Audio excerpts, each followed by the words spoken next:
包装花生酱啊，花生酱，浓浓的花生酱。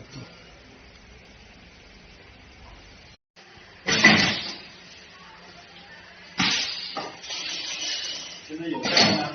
啊，现在有下了是吧？对。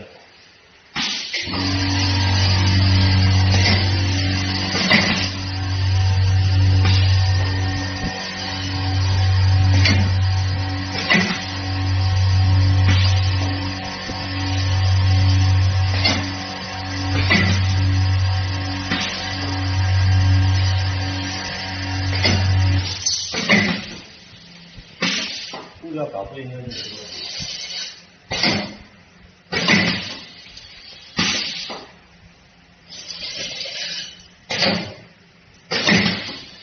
不管是花生酱还是芝麻酱，它都要加点油，然后搅拌一下，然后它流动性就更好。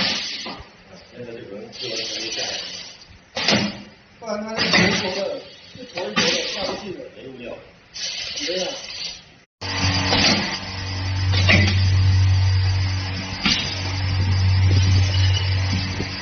量要厚一点。啊，一包里面的量应该要厚一点吧？太多了啊！你现在多少克？这才37，多少个？大概50、100啊。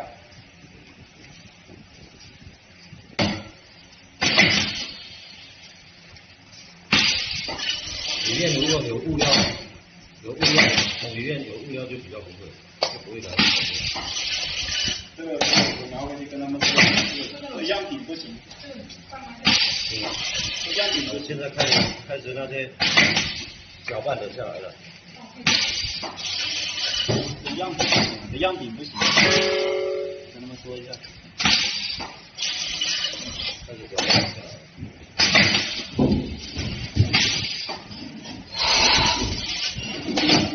现在开一下。不是先加热呀，加热蛋的。我怕这个。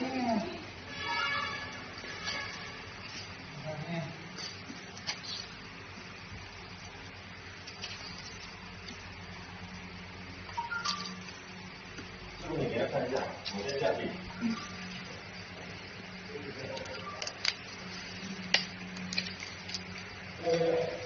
他这个意思是说，你这个，它这个口啊，我们这个刚才打的时候，这个料要辅助，它这个酒，假设你这个料是一个料，它就会烤气。